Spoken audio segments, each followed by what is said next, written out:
सबसे पहले मैं अपने गुरु को प्रणाम करती हूँ, माता भवानी को प्रणाम करती हूँ, हरिंदर भैया, नीलम आनंद दीदी को प्रणाम करती हूँ, सभी देवी देवता को प्रणाम करती हूँ, सभी गुरु भाई गुरु बहनों के चरणों में बारंबार प्रणाम करती हूँ। मेरा प्रणाम स्वीकार हो। गुरु के द्वारा दिया गया आदेशित कर्म क्या होता है? गुरु ने जो हमें 3 सूत्र हरिनारायण भैया के माध्यम से दिया है, पहले में दया मांगना, दूसरे में चर्चा करना, तीसरा में नमः शिवाय का 108 प्रणाम करना। ये 3 सूत्र ही हमारे गुरु के द्वारा दिया हुआ आदेशित कर्म है। जैसे एक माँ जिसके 2 पुत्र हैं, माँ को आम की चटनी खाने का बहुत मन है, तो माँ अपने एक बच्चे को कहती है, बेटा पेड़ से 2 आम तोड़कर ला दो, चटनी बनाएंगे। लेकिन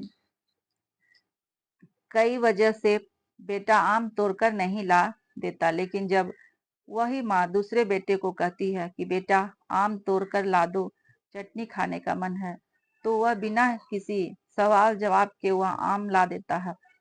तो बताइए, माँ अपने किस पुत्र को ज्यादा मानेगी, जो आम ला दिया उसे या जो आम नहीं लाया उसे?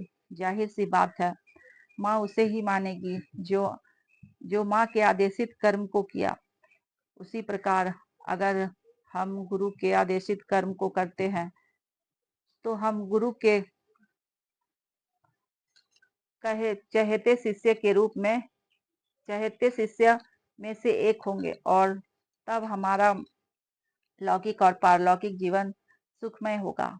और जब हम अपना लौकिक और पारलौकिक जीवन को सुरक्षित कर लेते हैं, तब हमें दूसरे को यह बताना है कि शिव मेरे गुरु हैं और वह आपके भी हो सकते हैं। उन्हें अपना गुरु बनाकर देखे, विश्वास या अंधविश्वास के साथ किसी भी तरह, लेकिन उसका परिणाम आपको जरूर मिलेगा। हम दिन भर दूसरे के पास बैठकर इधर उधर की बातें करते हैं, सिवाय इसके अगर हम अपने गुरु की चर्चा करें तो हम गुरु का काम करेंगे। और आज जब इंटरनेट का जमाना है तो हमें घर घर जाकर भी चर्चा नहीं करनी है, हम फोन में घर में बैठे ही अपने गुरु की चर्चा कर सकते हैं। चाहे सुनने वाला इच्छुक हो या नहीं हो, हमें चर्चा करनी है। एक ना एक दिन वह उस व्यक्ति के मन में शिव के शिष्य बनने की इच्छा जरूर होगी।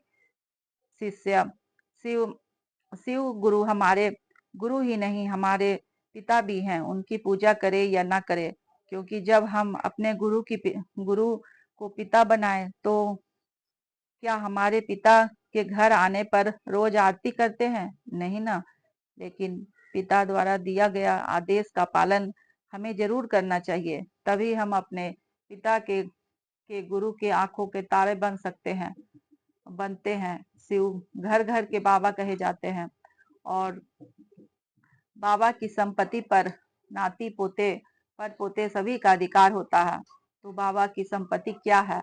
आकाश, धरती, पानी, पेड़ पौधे, जिसे हम अपना समझकर उसका उपयोग करते हैं। लेकिन बाबा के ज्ञान पर किसी का अधिकार नहीं होता। जो बाबा से ज्ञान लेना चाहता है उसी को ज्ञान मिलता है। तो शिव से जब तक हम ज्ञान नहीं लेंगे, जिन्होंने हम सब को बनाया है, तब तक हमें ज्ञान नहीं मिलती है। इस प्रकार आज की चर्चा को मैं यहीं विराम देती हूँ। धन्यवाद।